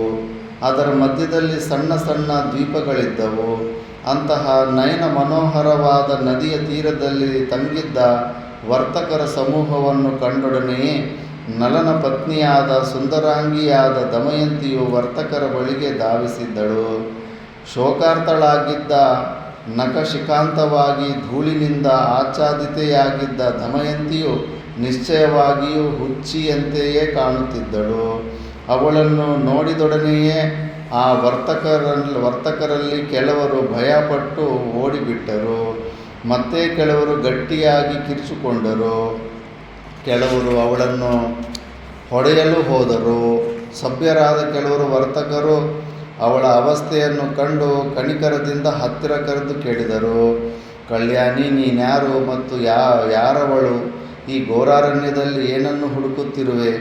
ನಿನ್ನ ಅವಸ್ಥೆಯನ್ನು ಕಂಡು ನಾವು ಬಹಳ ದುಃಖಿತರಾಗಿದ್ದೇವೆ. ನೀನು ಮನುಷ್ಯಳೇ? ನಿಶ್ಚಯವಾಗಿಯೂ ಹೇಳು. ವನದೇವತೆಯೇ ಅಥವಾ ದಿಕ್ಕಿನ ಅಧಿದೇವತೆಯೇ? ರಾಕ್ಷಸಿಯೇ ಅಥವಾ ಅಪ್ಸರ ಸ್ತ್ರೀಯೇ? ಯಾರೆಂಬುದನ್ನು ಮರೆಮಾಚದೆ ಹೇಳುವಳಾಗು. ಅಕಳಂಕಳೆ, ನೀನು ಯಾರೇ ಆಗಿದ್ದರೂ ನಮಗೆ ಕಲ್ಯಾಣವನ್ನುಂಟು ಮಾಡು. ನಮ್ಮನ್ನು ರಕ್ಷಿಸು. ನಾವು ಇಲ್ಲಿಂದ ಹೊರಟು ಕ್ಷೇಮವಾಗಿ ನಮ್ಮ ದೇಶವನ್ನು ತಲುಪುವಂತೆ ಅನುಗ್ರಹಿಸು. ನಮ್ಮ ಶ್ರೇಯಸ್ಸು ಲಭಿಸುವಂತೆ ಮಾಡು. ವರ್ತಕರು ಹೇಳಿದ ಮಾತುಗಳನ್ನು ಕೇಳಿ ಭೀಮರಾಜನಂದಿನಿಯಾದ ಸಾಧ್ವಿಯಾದ ಪತಿವಿರಹ ಪೀಡಿತಳಾದ ದಮಯಂತಿಯು ವರ್ತಕ ಪ್ರಮುಖನನ್ನು, ವರ್ತಕರನ್ನು, ಅವರ ಪರಿವಾರದಲ್ಲಿದ್ದ ಬಾಲಕರನ್ನು ಮತ್ತು ವೃದ್ಧರನ್ನು ಸಂಬೋಧಿಸಿ ಹೇಳಿದಳು. ಇಲ್ಲಿ ಉಪಸ್ಥಿತರಾಗಿರುವ ನೀವೆಲ್ಲರೂ ನನ್ನ ಮಾತನ್ನು ಕೇಳಿರಿ. ನಾನು ಯಕ್ಷಿಯೂ ಅಲ್ಲ, ರಾಕ್ಷಸಿಯೂ ಅಲ್ಲ, ದೇವತೆಯೂ ಅಲ್ಲ. ನಾನು ನಿಮ್ಮಂತೆಯೇ ಮನುಷ್ಯ ಮಾತ್ರಳು. ನಾನೊಬ್ಬ ರಾಜನ ಮಗಳು, ರಾಜನ ಸೊಸೆಯು ಮತ್ತು ರಾಜನೊಬ್ಬನ ಧರ್ಮಪತ್ನಿಯೂ ಆಗಿದ್ದೇನೆ. ನಿಮಗೆ ನಾನ್ಯಾರೆಂಬ ವಿಷಯವನ್ನು ಇನ್ನೂ ಸ್ಪಷ್ಟವಾಗಿಯೇ ಹೇಳುವೆನು, ಕೇಳಿರಿ. ವಿದರ್ಭ ದೇಶಕ್ಕೊಡೆಯನಾದ ಭೀಮರಾಜನ ಮಗಳು ನಾನು. ನಿಷಾದಾಧಿಪತಿಯಾಗಿದ್ದ ವೀರಸೇನನ ಸೊಸೆ. ವೀರಸೇನನ ವೀರಕುಮಾರನಾದ ನಿಷದಾಧಿಪತಿಯಾದ ನಳನೇ ನನ್ನ ಪತಿ. ಅಪರಾಜಿತನಾದ ಆ ನಳರಾಜನನ್ನು ಹುಡುಕುತ್ತಾ ಈ ಅರಣ್ಯದಲ್ಲಿ ಸುತ್ತಾಡುತ್ತಿದ್ದೇನೆ. ನೀವೇನಾದರೂ ಆ ನಳರಾಜನನ್ನು ಕಂಡಿರುವಿರಾದರೆ ದಯವಿಟ್ಟು ಅವನನ್ನು ಎಲ್ಲಿ ಕಂಡಿರಿ, ಯಾವಾಗ ಕಂಡಿರಿ ಎಂಬುದನ್ನು ಒಡನೆ ಹೇಳಿರಿ. ಪುರುಷ ವ್ಯಾಘ್ರನಾದ ಶತ್ರು ಸಂಹಾರಕನಾದ ಆ ನಳನನ್ನು ನಿಶ್ಚಯವಾಗಿ ನೀವು ನೋಡಿರುವಿರಾ? ದಮಯಂತಿಯ ವೇದನಾಯುಕ್ತವಾದ ಮಾತುಗಳನ್ನು ಕೇಳಿ ಶುಚಿ ಎಂಬ ಹೆಸರಿನ ವರ್ತಕರ ನಾಯಕನು ದಮಯಂತಿಯನ್ನು ಕುರಿತು ಹೇಳಿದನು. ಶುಚಿಸ್ಮಿತೆ, ನಾನೇ ಈ ವರ್ತಕರ ಸಮೂಹಕ್ಕೆ ನಾಯಕನಾಗಿರುವೆನು. ಯಶಸ್ವಿನಿ, ನೀನು ಹೇಳಿದ ನಳನನ್ನು ನಾನು ಇದುವರೆಗೂ ಈ ಕಾಡಿನಲ್ಲಿ ಕಂಡಿರುವುದಿಲ್ಲ. ಈ ಘೋರಾರಣ್ಯವು ಕಾಡಾನೆಗಳಿಂದಲೂ, ತೋಳಗಳಿಂದಲೂ, ಕರಡಿಗಳಿಂದಲೂ, ಕಾಡುಕೋಣಗಳಿಂದಲೂ, ಹುಲಿ ಚಿರತೆಗಳಿಂದಲೂ ನಿಬಿಡವಾಗಿರುವುದು. ಇಂತಹ ದುಷ್ಟ ಪ್ರಾಣಿಗಳಿಂದ ನಿಬಿಡವಾಗಿರುವ ಈ ಅರಣ್ಯವು ಮನುಷ್ಯ ಸಂಚಾರಕ್ಕೂ ಯೋಗ್ಯವಾಗಿರುವುದಿಲ್ಲ. ನೀನೊಬ್ಬಳೇ ಹೊರತಾಗಿ ನಾವು ಯಾವ ಮನುಷ್ಯನನ್ನು ಈ ಅರಣ್ಯದಲ್ಲಿ ನೋಡಲಿಲ್ಲ. ಯಕ್ಷರಾಜನಾದ ಮಣಿಭದ್ರನು ಪ್ರಸನ್ನನಾಗಿ ನಮ್ಮೆಲ್ಲರನ್ನೂ ರಕ್ಷಿಸಲಿ. ವರ್ತಕರ ನಾಯಕನಾದ ಶುಚಿಯು ಹೇಳಿದ ಮಾತುಗಳನ್ನು ಕೇಳಿ ದಮಯಂತಿಯನ್ನು ಪುನಃ ಅವನನ್ನು ಪ್ರಶ್ನಿಸಿದಳು. ವಣಿಕ ಶ್ರೇಷ್ಠರೇ, ನೀವು ನಿಮ್ಮ ಸರಕುಗಳನ್ನು ತೆಗೆದುಕೊಂಡು ವ್ಯಾಪಾರಕ್ಕಾಗಿ ಯಾವ ದೇಶಕ್ಕೆ ಹೋಗುತ್ತಿರುವಿರಿ? ಶುಭಾಂಗಿ, ನಾವು ಲಾಭ ಗಳಿಸುವ ಸಲುವಾಗಿ ಸತ್ಯದರ್ಶಿಯಾದ ಸುಬಾಹುವಿನ ರಾಜ್ಯವಾದ ಛೇದಿ ದೇಶದ ಕಡೆಗೆ ಹೋಗುತ್ತಿದ್ದೇವೆ. ಅವರದೇ ದೇಹ. ಬೃಹದಶ್ವರು ಹೇಳ್ತಾರೆ, ಧರ್ಮರಾಜ, ವರ್ತಕರ ನಾಯಕನು ಹೇಳಿದ ಮಾತುಗಳನ್ನು ಕೇಳಿ ಅಕಳಂಕಳಾದ ದಮಯಂತಿಯು ಪತಿಯನ್ನು ಕಾಣುವ ಆಶಯದಿಂದ ಅವರ ಜೊತೆಯಲ್ಲಿಯೇ ತಾನೂ ಛೇದಿ ದೇಶದ ಕಡೆ ಹೊರಟಳು. ಕೆಲವು ದಿನಗಳು ಪ್ರಯಾಣ ಮಾಡಿದ ನಂತರ ವರ್ತಕರು ಕಾಡಿನ ಮಧ್ಯದಲ್ಲಿರುವ ಒಂದು ದಿವ್ಯವಾದ ಸರೋವರದ ಬಳಿಗೆ ಬಂದರು. ಆ ಸರೋವರವು ನೋಡಲು ಬಹಳ ಸುಂದರವಾಗಿದ್ದಿತು. ಸರೋವರದ ಸುತ್ತಲೂ ಹುಲ್ಲು, ಸೌದೆ ಮತ್ತು ಹಣ್ಣುಗಳು ಅಪರಿಮಿತವಾಗಿದ್ದವು. ಅನೇಕ ವಿಧವಾದ ಪಕ್ಷಿಗಳು ಅಲ್ಲಿ ವಾಸವಾಗಿದ್ದವು. ಸರೋವರದ ನೀರು ನಿರ್ಮಲವಾಗಿಯೂ ಸ್ವಾದುವಾಗಿಯೂ ಶೀತಲವಾಗಿಯೂ ಇದ್ದಿತು. ಮಾರ್ಗಾಯಾಸದಿಂದ ಪರಿಶ್ರಾಂತರಾಗಿದ್ದ ವರ್ತಕರು ಆ ದಿವ್ಯ ಸರೋವರದ ದಂಡೆಯಲ್ಲಿ ತಂಗಿ ವಿಶ್ರಮಿಸಿಕೊಳ್ಳಲು ನಿಶ್ಚಯಿಸಿದರು. ತಮ್ಮ ನಾಯಕನ ಅನುಮತಿಯನ್ನು ಪಡೆದು ಸರೋವರದ ಪಶ್ಚಿಮ ದಿಕ್ಕಿನ ಕಾಡಿನಲ್ಲಿ ವರ್ತಕರು ಬಿಡಾರ ಮಾಡಿದರು. ಆ ವೇಳೆಗಾಗಲೇ ರಾತ್ರಿಯಾಗುವುದರಿಂದ ಎಲ್ಲರೂ ಮಲಗಿ ನಿದ್ರಿಸಿದರು. ಅರ್ಧರಾತ್ರಿಯಾಯಿತು. ಎಲ್ಲೆಡೆಗಳಲ್ಲಿಯೂ ನಿಶ್ಶಬ್ದತೆ ಇದ್ದಿತು. ವರ್ತಕರು ಗಾಢನಿದ್ರೆಯಲ್ಲಿದ್ದರು. ಆ ಸಮಯಕ್ಕೆ ಸರಿಯಾಗಿ ಮದಿಸಿದ ಆನೆಗಳ ಗುಂಪೊಂದು ಮದೋದಕವನ್ನು ಕಪೋಲಗಳಿಂದ ಸುರಿಸುತ್ತಾ ಗಿರಿಯ ಸಮೀಪದಲ್ಲಿದ್ದ ನದಿಯಲ್ಲಿ ನೀರು ಕುಡಿಯುವ ಸಲುವಾಗಿ ಬರುತ್ತಿದ್ದಿತು. ಆದರೆ ಮಾರ್ಗ ಮಧ್ಯದಲ್ಲಿ ಕಾಡಾನೆಗಳ ಸಮೂಹವು ವರ್ತಕರ ಸಮೀಪದಲ್ಲಿದ್ದ ಊರಾನೆಗಳನ್ನು ಕಂಡಿತು. ಅವುಗಳನ್ನು ನೋಡಿದೊಡನೆಯೇ ಕೋಪಗೊಂಡು ಕಾಡಾನೆಗಳು ಊರಾನೆಗಳನ್ನು ಧ್ವಂಸ ಮಾಡುವ ಸಲುವಾಗಿ ಮೋದಕವನ್ನು ಸುರಿಸುತ್ತಾ ವರ್ತಕರ ಸಮೀಪದಲ್ಲಿದ್ದ ಆನೆಗಳ ಬಳಿಗೆ ಧಾವಿಸಿದವು.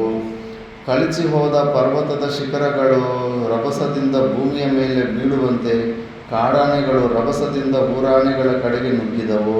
ಅವುಗಳ ರಭಸದಿಂದ ಹೋಗುತ್ತಿದ್ದ ಮಾರ್ಗದಲ್ಲಿ ವರ್ತಕರು ತಮ್ಮ ಹೇರಳವಾದ ವಸ್ತುಗಳನ್ನಿಟ್ಟಿದ್ದರು.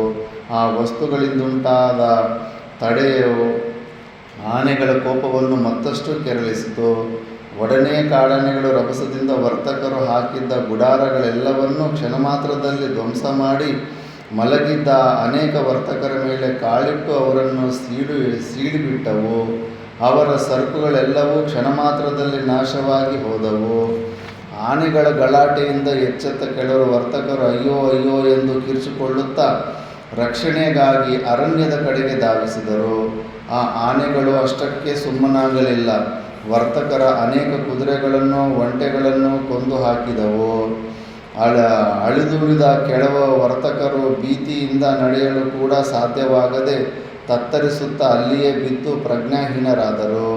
ಮತ್ತೆ ಕೆಲವರು ಮರಗಳನ್ನೇರಿ ಕುಳಿತರು, ಹಳ್ಳಗಳಲ್ಲಿ ಬಚ್ಚಿಟ್ಟುಕೊಂಡರು.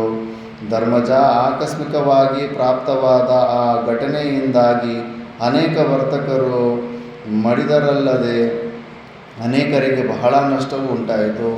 ಆ ಸಮಯದಲ್ಲಿ ವರ್ತಕರ ಕೂಗು ನಿಶ್ಚಯವಾಗಿಯೂ ಆಕಾಶವನ್ನೇ ಭೇದಿಸುವುದಾಗಿದ್ದಿತು. ಅಯ್ಯೋ, ಬೆಂಕಿಯು ಹತ್ತಿಬಿಟ್ಟಿದೆ, ನಮ್ಮನ್ನು ರಕ್ಷಿಸಿರಿ, ನೀವು ಬೇಗ ಓಡಿರಿ, ಏಕೆ ಓಡುವಿರಿ, ಕೆಳಗೆ ಚಿಲ್ಲಿ ಹೋಗಿರುವ ರತ್ನಗಳನ್ನಾರಿಸಿರಿ, ರತ್ನವೂ ಬೇಡ, ಹಣವೂ ಬೇಡ, ಜೀವವೊಂದುಳಿದರೆ ಸಾಕಾಗಿದೆ. ನಾನಾಗಲೇ ಹೇಳಿಲ್ಲವೇ ಆಪತ್ತೊಂದು ಕಾದಿದೆ ಎಂಬುದನ್ನು. ಹೀಗೆಲ್ಲ ಕೂಗಿಕೊಳ್ಳುತ್ತಾ ವರ್ತಕರು ಭ್ರಾಂತರಾಗಿ ಅತ್ತಲಿತ್ತ ಓಡಾಡುತ್ತಿದ್ದರು. ಆ ಸಮಯಕ್ಕೆ ಸರಿಯಾಗಿ ದಮಯಂತಿಗೂ ಎಚ್ಚರವಾಯಿತು. ಹಾಹಾಕಾರ ಶಬ್ದಗಳನ್ನು ಕೇಳಿ ಭೀತಳಾಗಿ ಮೇಲೆದ್ದಳು. ಪ್ರಪಂಚಕ್ಕೆ ಭೀತಿಯನ್ನುಂಟು ಮಾಡುವ ದಾರುಣವಾದ ದೃಶ್ಯವನ್ನು ಕಂಡಳು. ಅಂತಹ ಭಯಾನಕ ದೃಶ್ಯವನ್ನೇ ದಮಯಂತಿಯು ಹಿಂದೆಂದೂ ಕಂಡಿರಲಿಲ್ಲ.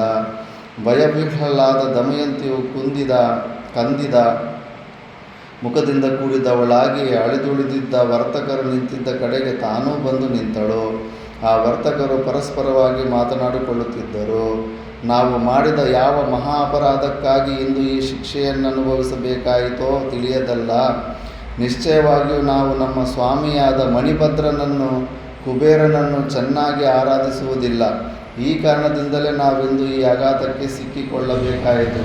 ಅಥವಾ ಇಂತಹ ಆಘಾತಗಳು ಅಧಿದೇವತೆಗಳನ್ನು ನಾವು ಪೂಜಿಸದಿರುವ ಕಾರಣದಿಂದ ಮತ್ತು ಆ ದೇವತೆಗಳಿಗೆ ಬಲಿಗಳನ್ನು ಕೊಡದ ಕಾರಣದಿಂದಾಗಿಯಾದರೂ ಈ ವಿಪತ್ತು ನಮಗುಂಟಾಗಿರಬಹುದು.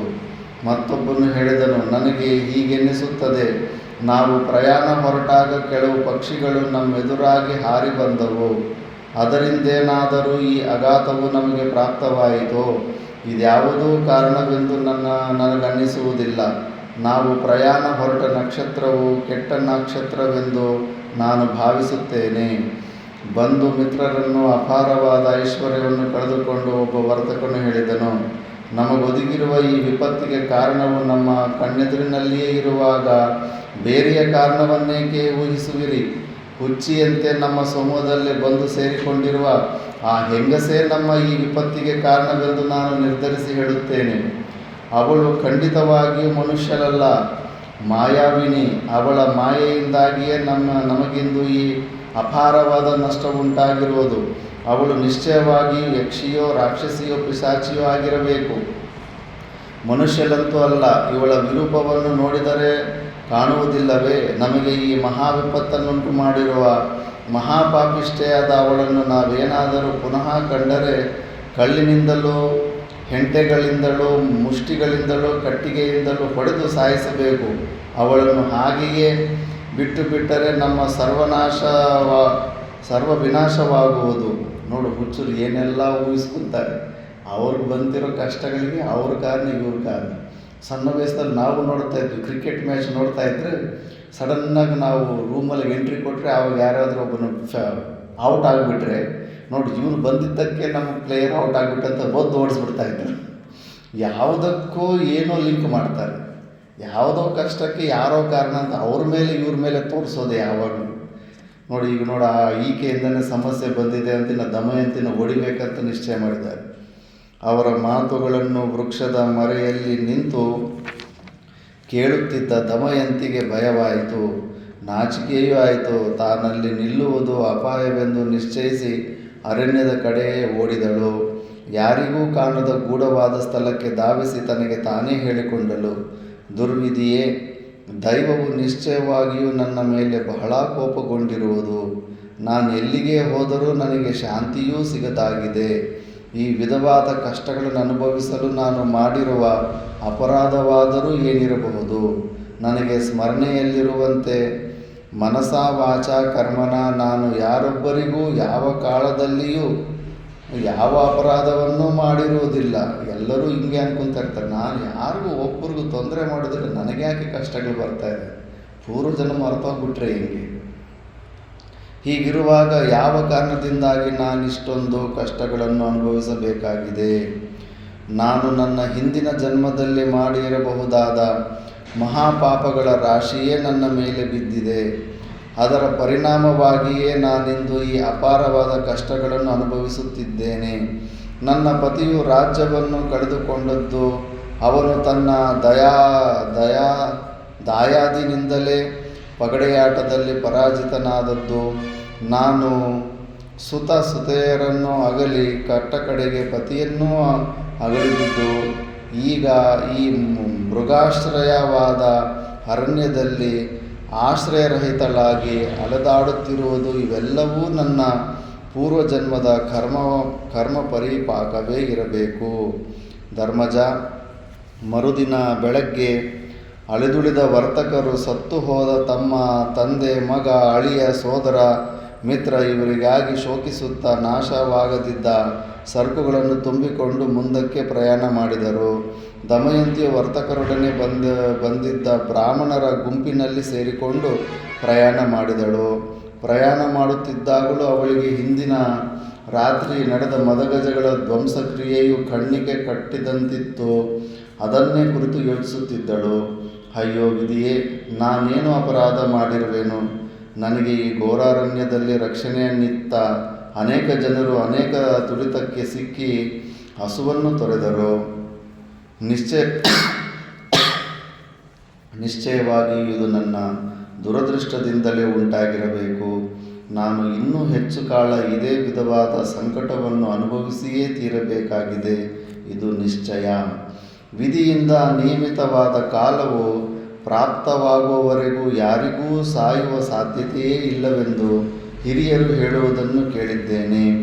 ಈ ಕಾರಣದಿಂದಲೇ ದುಃಖಿತೆಯಾದ ಮತ್ತು ಜೀವಿಸಿರುವುದೇ ಬೇಡವೆಂದು ನಿಶ್ಚಯಿಸಿರುವ ನನ್ನನ್ನು ಮದಗಜಗಳು ತುಳಿದು ಸಂಹರಿಸಲಿಲ್ಲ. ಆದುದರಿಂದ ಮನುಷ್ಯನಿಗೆ ಪ್ರಾಪ್ತವಾಗುವುದೆಲ್ಲವೂ ವಿಧಿನಿಶ್ಚಿತಗಳೇ ಆಗಿವೆ. ಸುಖ, ಕಷ್ಟ, ಮರಣ ಇತ್ಯಾದಿಗಳು ಮನುಷ್ಯನ ಹತೋಟಿಗೆ ಸಿಕ್ಕ ತಕ್ಕುವುಗಳಲ್ಲಿ. ಏಕೆಂದರೆ ನಾನು ನನ್ನ ಬಾಲ್ಯದಲ್ಲಿಯೂ ಮನಸ ವಾಚ ಕರ್ಮಣ ಯಾರಿಗೂ ಯಾವ ವಿಧವಾದ ತೊಂದರೆಯನ್ನೂ ಉಂಟು ಮಾಡಿದವಳಲ್ಲ. ಆದರೂ ನಾನಿಂದು ಇಂತಹ ದಾರುಣವಾದ ಕಷ್ಟವನ್ನು ಅನುಭವಿಸಬೇಕಾಗಿದೆ. ಸ್ವಲ್ಪ ಕಾಲ ಹಿಂದಿನ ದಿನವನ್ನು ಸ್ಮರಿಸಿಕೊಂಡು ದಮಯಂತಿಯು ಪುನಃ ತನಗೆ ತಾನೇ ಹೇಳಿಕೊಂಡಳು, ನಿಜ, ನಾನು ಯಾರಿಗೂ ಅಪಚಾರವೆಸಗದಿದ್ದರೂ ನಳನನ್ನು ಪಡೆಯುವ ಸಲುವಾಗಿ ನನ್ನ ಸ್ವಯಂವರಕ್ಕಾಗಿ ಬಂದ ಲೋಕಪಾಲರನ್ನು ನಿರಾಕರಣೆ ಮಾಡಿದೆನು. ಪ್ರಾಯಶಃ ಅವರ ಪ್ರಭಾವದಿಂದಲೇ ನಾನಿಂದು ಪ್ರಯತ್ನ ನಗಳಿ ಈ ಘೋರಾರಣ್ಯದಲ್ಲಿ ಅನಾಥಳಂತೆ ಸಂಚರಿಸಬೇಕಾಯಿತೆಂದು ತೋರುತ್ತದೆ. ಇದೇ ಮುಂತಾಗಿ ಯೋಚಿಸುತ್ತಾ ಪ್ರತಿ ಕ್ಷಣದಲ್ಲಿಯೂ ನಿಟ್ಟುಸಿರು ಬಿಡುತ್ತಾ ಕಬನಿಗೆರೆಯುತ್ತಾ ಪಾತಿವ್ರತ್ಯ ಪರಾಯಣೆಯಾದ ದಮಯಂತಿಯು ವೇದಾಂಗ ಪಾರಂಗತರಾದ ಬ್ರಾಹ್ಮಣರ ಜೊತೆಯಲ್ಲಿ ಶರತ್ಕಾಲದ ಚಂದ್ರನ ಪ್ರಭೆಯಂತೆ ಕಂಗೊಳಿಸುತ್ತಾ ಪ್ರಯಾಣ ಮಾಡಿದಳು. ಸಾಯಂಕಾಲದ ವೇಳೆಗೆ ಸತ್ಯನಿಷ್ಠನಾದ ಛೇದಿಯ ರಾಜನಾದ ಸುಬಾಹುವಿನ ರಾಜಧಾನಿಗೆ ಆಗಮಿಸಿದಳು. ಧರ್ಮಜ, ದಮಯಂತಿಯನ್ನು ಅರ್ಧವಸ್ತ್ರಧಾರಣಿಯಾಗಿಯೇ ಇರುವವಳಲ್ಲವೇ? ಅರ್ಧವಸ್ತ್ರವನ್ನು ಧರಿಸಿ ಕೆದರಿದ ಕೇಶರಾಶಿಯಿಂದ ಕೂಡಿದವಳಾಗಿ ಭೀತಳಾಗಿ ಕೃಶಲಾಗಿ ದೀನಳಾಗಿ ಧೂಳಿನಿಂದ ಕಲುಷಿತವಾದ ಶರೀರವುಳ್ಳವಳಾಗಿ ಉನ್ಮತ್ತಳಂತೆ ರಾಜಮಾರ್ಗದಲ್ಲಿ ಹೆಂಗಸೊಳೊಬ್ಬಳು ಹೋಗುತ್ತಿದ್ದನ್ನು ಆ ನಗರದ ನಾಗರಿಕರು ನೋಡಿದರು. ಅವರ ಆ ದುಸ್ಥಿತಿಯು ಬಾಲಕರಿಗೆ ಹಾಸ್ಯಪ್ರದವಾಗಿದ್ದಿತು. ಕುತೂಹಲವಿಷ್ಟರಾದ ಅನೇಕ ಬಾಲಕರು ಅವಳನ್ನು ಅನುಸರಿಸಿ ನೋಡಿದರು. ಕೇಕೆ ಹಾಕಿಕೊಂಡು ನಗುತ್ತಿದ್ದ ಬಾಲಕರಿಂದ ಪರಿವೃತಳಾದ ದಮಯಂತಿಯು ಮೆಲ್ಲನೆ ಹೆಜ್ಜೆಗಳನ್ನಿಡುತ್ತಾ ಅರಮನೆಯ ಮುಂಭಾಗಕ್ಕೆ ಬಂದಳು. ಅರಮನೆಯ ಮೇಲ್ಭಾವನೆಯಲ್ಲಿದ್ದ ರಾಜಮಾತೆಯು ದಮಯಂತಿಯನ್ನು ನೋಡಿ ಒಡನೆಯೇ ತನ್ನ ಸೇವಕಿಯನ್ನು ಕರೆದು ಹೇಳಿದಳು, ದಾತ್ರಿ, ನೀನೀಗಲೇ ಹೋಗಿ ಅರಮನೆಯ ಮುಂದೆ ನಿಂತಿರುವ ಸ್ತ್ರೀಯನ್ನು ಕರೆದುಕೊಂಡು ಬಾ. ಅವಳು ಬಹಳ ದುಃಖಿತೆಯಾಗಿರುವಂತೆ ಕಾಣುತ್ತಾಳೆ. ಆ ಬಾಲಕರು ಸುಮ್ಮನೆ ಅವಳನ್ನು ಕ್ಲೇಶಪಡಿಸುತ್ತಿರುತ್ತಾರೆ. ಅವಳು ನಮ್ಮಿಂದ ರಕ್ಷಣೆ ಪಡೆಯಲು ಇಲ್ಲಿಗೆ ಬಂದಿರುವಂತೆ ಕಾಣುತ್ತದೆ. ಅತ್ಯಂತ ದುಃಖಿತೆಯಾಗಿರುವ ಅವಳ ಮುಖವು ಕುಂದಿದ್ದರೂ ರೂಪವು ಅಸಾಧಾರಣವಾಗಿದೆ. ನಮ್ಮ ಅರಮನೆಯನ್ನು ತನ್ನ ಸೌಂದರ್ಯದ ಕಾಂತಿಯಿಂದ ಬೆಳಗುತ್ತಿರುವಂತೆ ಕಾಣುತ್ತಿದ್ದಾಳೆ. ತೋರಿಕೆಗೆ ಅವಳು ಹುಚ್ಚಿಯಂತಿದ್ದರೂ ವಿಶಾಲ ನೇತ್ರೆಯಾದ ಅವಳು ಸಾಕ್ಷಾತ್ ಲಕ್ಷ್ಮಿಯಂತೆಯೇ ಕಾಣುತ್ತಾಳೆ. ಆದುದರಿಂದ ನೀನು ಒಡನೆಯೇ ಹೋಗಿ ಅವಳನ್ನು ಕರೆದುಕೊಂಡು ಬಾ. ರಾಜಮಾತೆಯ ಆಜ್ಞಾನುಸಾರವಾಗಿ ಸೇವಕಿಯು ಒಡನೆಯೇ ದಮಯಂತಿ ಇದ್ದ ಸ್ಥಳಕ್ಕೆ ಹೋಗಿ ಅವಳನ್ನು ಸುತ್ತುವರಿದು ನಿಂತಿದ್ದ ಜನರನ್ನು ಪಕ್ಕಕ್ಕೆ ಸರಿಸಿ ದಮಯಂತಿಯ ಕೈ ಹಿಡಿದು ರಾಜಮಾತೆ ಇದ್ದ ಮೇಲ್ಛಾವಣಿಗೆ ಕರೆದೊಯ್ದಳು. ತನ್ನ ಸಮೀಪಕ್ಕೆ ಬಂದ ದಮಯಂತಿಯನ್ನು ಕಂಡು ರಾಜಮಾತೆಯು ಭರಿತಳಾಗಿ ಹೇಳಿದಳು, ಶುಭಾಂಗಿ, ಹೀಗೆ ಇಷ್ಟು ಕಷ್ಟಗಳಿಗೆ ಗುರಿಯಾಗಿದ್ದರೂ ನೀನು ಶ್ರೇಷ್ಠವಾದ ಸುಂದರ ದೇಹವನ್ನು ಹೊಂದಿರುವೆ. ಕಪ್ಪಾದ ಮೋಡಗಳಲ್ಲಿ ಮಿಂಚು ಬೆಳಗುವಂತೆ ನೀನು ಅಪಾರವಾದ ಕಷ್ಟಗಳಿಂದ ಪೀಡಿತಳಾಗಿದ್ದರೂ ನಿನ್ನ ಸುಕೋಮಲವಾದ ಶರೀರ ಕಾಂತಿಯಿಂದ ಪ್ರಕಾಶಿಸುತ್ತಿರುವೆ. ಕಲ್ಯಾಣಿ, ಮಂಗಳಾಂಗಿ, ನೀನ್ಯಾರು, ಯಾರವಳು ಎಂಬುದೆಲ್ಲವನ್ನೂ ನಿಸ್ಸಂಕೋಚವಾಗಿ ನನ್ನೊಡನೆ ಹೇಳು. ನಿಶ್ಚಯವಾಗಿಯೂ ನಿನಗಿರುವುದು ಮಾನವ ಸೌಂದರ್ಯವಲ್ಲ, ದಿವ್ಯವಾದ ಸೌಂದರ್ಯದಿಂದ ನೀನು ಕೂಡಿದವಳಾಗಿರುವೆ. ಆಭರಣಗಳಿಲ್ಲದೇ ಇದ್ದರೂ ನಿನ್ನ ಸೌಂದರ್ಯವು ದಿವ್ಯವಾಗಿದೆ. ಅಮರ ಪ್ರಭೆಯುಳ್ಳವಳೇ, ನೀನು ಅಬಳೆಯಾಗಿದ್ದರೂ ಅಸಹಾಯಕಳಾಗಿದ್ದರೂ ನಿನ್ನನ್ನು ಸುತ್ತುವರಿದು ನಿನಗೆ ಉಪಟಳ ಕೊಡುತ್ತಿದ್ದ ಬಾಲಕರನ್ನು ಲೆಕ್ಕಿಸದೆಯೇ ಧೈರ್ಯವಾಗಿ ನೀನು ಮುಂದೆ ನಡೆದು ಬರುತ್ತಿದ್ದುದನ್ನು ನಾನು ಕಂಡೆನು. ನೀನ್ಯಾರೆಂಬುದನ್ನು ಸಂಕೋಚವಿಲ್ಲದೆ ಹೇಳು ಮಗಳೇ. ರಾಜಮಾತೆಯ ಮಾತುಗಳನ್ನು ಕೇಳಿ ದಮಯಂತಿಯು ಯಥೋಚಿತವಾಗಿ ಉತ್ತರಿಸಿದಳು, ರಾಜಮಾತೆಯೇ, ನಾನು ಮನುಷ್ಯ ಜಾತಿಗೆ ಸೇರಿದ ಸ್ತ್ರೀಯಾಗಿದ್ದೇನೆ. ಯಾವಾಗಲೂ ನನ್ನ ಪತಿಯ ಹಿತಚಿಂತನೆಯಲ್ಲಿಯೇ ಆಸಕ್ತಳಾಗಿದ್ದೇನೆ. ನಾನು ಸೈರಂಧ್ರಿ, ಅಂತಃಪುರದಲ್ಲಿ ರಾಣಿ ಅಥವಾ ರಾಜಕುಮಾರಿಯ ಸೇವೆ ಮಾಡುವವಳು. ಇಚ್ಛೆ ಬಂದಲ್ಲಿ ನಾನು ವಾಸ ಮಾಡುತ್ತೇನೆ. ಕಂದಮೂಲ ಫಲಗಳನ್ನೇ ತಿಂದು ಜೀವಿಸುತ್ತೇನೆ. ನಾನು ಏಕಾಕಿನಿಯಾಗಿದ್ದೇನೆ. ಹಗಲೆಲ್ಲ ನಡೆಯುತ್ತಲಿದ್ದ ಎಲ್ಲಿ ಸಾಯಂಕಾಲವಾಗುವುದೋ ಅಲ್ಲಿಯೇ ತಂಗುತ್ತೇನೆ. ಇದು ನನ್ನ ಇಂದಿನ ಚರ್ಚೆಯಾಗಿದೆ. ನನ್ನ ಪತಿಯಾದರೋ ಸಕಲ ಸದ್ಗುಣಗಳಿಗೂ ಸಾಗರಪ್ರಾಯನು, ನನ್ನಲ್ಲಿಯೇ ಹೆಚ್ಚು ಅನುರಾಗವುಳ್ಳವನಾಗಿದ್ದನು. ನಾನು ಅವನ ವಿಷಯದಲ್ಲಿ ಹೆಚ್ಚು ಅನುರಾಗವುಳ್ಳವನಾಗಿದ್ದೇನು. ಹೆಚ್ಚೇನು ಹೇಳಲಿ, ಅವನ ಸುಖ ಕಷ್ಟಗಳಲ್ಲಿ ಅವನ ಛಾಯೆಯಂತೆಯೇ ಅವನನ್ನೇ ಅನುಸರಿಸಿ ನಡೆಯುತ್ತಿದ್ದೆನು. ನಾವೀರ್ವರೂ ಸುಖದಿಂದಲೇ ಇದ್ದೆವು. ಕಾಲಕರ್ಮ ಸಂಯೋಗದಿಂದ ನನ್ನ ಪತಿಯು ಒಮ್ಮೆ ಪಗಡೆಯಾಡಿ ಸರ್ವಸ್ವವನ್ನು ಕಳೆದುಕೊಂಡು ಏಕಾಕಿಯಾಗಿ ಅರಣ್ಯಕ್ಕೆ ಹೊರಟನು. ಏಕವಸ್ತ್ರವನ್ನು ಧರಿಸಿ ಆಪತ್ತಿಗೊಳಗಾಗಿ ಉನ್ಮತ್ತನಂತೆ ಕಾಡಿಗೆ ಹೊರಟ ನನ್ನ ಪತಿಯ ಸೇವೆ ಮಾಡಲು ನಾನು ಅವನನ್ನು ಅನುಸರಿಸಿಯೇ ಹೊರಟೆನು. ದಾರಿ ನಡೆದ ಆಯಾಸದಿಂದಲೂ ಹಸಿವು ಬಾಯಾರಿಕೆಗಳಿಂದಲೂ ಬಳಲಿದ್ದ ನನ್ನ ಪತಿಯು ತಾನುಟ್ಟಿದ್ದ ಒಂದು ವಸ್ತ್ರವನ್ನು ಕಾರಣಾಂತರದಿಂದ ಕಾಡಿನಲ್ಲಿ ಕಳೆದುಕೊಳ್ಳಬೇಕಾಯಿತು. ಇದ್ದ ಒಂದು ಬಟ್ಟೆಯನ್ನು ಕಳೆದುಕೊಂಡು ಹುಚ್ಚನಂತೆ ನಗ್ನನಾಗಿ ಅಳೆಯುತ್ತಿದ್ದ ನನ್ನ ಪತಿಯನ್ನು ನಾನು ಹಿಂಬಾಲಿಸುತ್ತಲೇ ಇದ್ದೆನು. ಇದೇ ರೀತಿಯಲ್ಲಿ ಹಿಂದೆಯೇ ನನಗೆ ನಡೆದು ಹೋಗುತ್ತಿದ್ದಾಗ ಅನೇಕ ರಾತ್ರಿಗಳು ನಿದ್ದೆಯಿಲ್ಲದೆಯೇ ಕಳೆದು ಹೋದವು. ಅನೇಕ ಯೋಜನೆಗಳ ದೂರ ನಡೆದು ಬಳಲಿ ಬೆಂಡಾಗಿ ನಾವಿಬ್ಬರೂ ಆಯಾಸ ಪರಿಹಾರಕ್ಕಾಗಿ ಒಂದು ಕಲ್ಲಿನ ಮಂಟಪದಲ್ಲಿ ಮಲಗಿದ್ದೆವು. ಅನೇಕ ದಿನಗಳಿಂದಲೂ ನಿದ್ರೆ ಇಲ್ಲದೆ ಕಾರಣದಿಂದಾಗಿ ಅಂದು ನನಗೆ ಗಾಢವಾದ ನಿದ್ರೆ ಹತ್ತಿತು. ನಾನು ಗಾಢನಿದ್ರೆಯಲ್ಲಿದ್ದಾಗ ನನ್ನ ಪತಿಯು ತಾನು ಹೊದೆದಿದ್ದ ನನ್ನ ಸೀರೆಯ ಅರ್ಧ ಭಾಗವನ್ನೇ ಕತ್ತರಿಸಿಕೊಂಡು ನಿರಪರಾಧಿನಿಯಾದ ನನ್ನನ್ನು ಅಲ್ಲಿಯೇ ಬಿಟ್ಟು ಹೊರಟು ಹೋದನು. ಅಂದಿನಿಂದ ನಾನು ಅವನನ್ನು ಹುಡುಕುತ್ತಲೇ ಇರುವೆನು.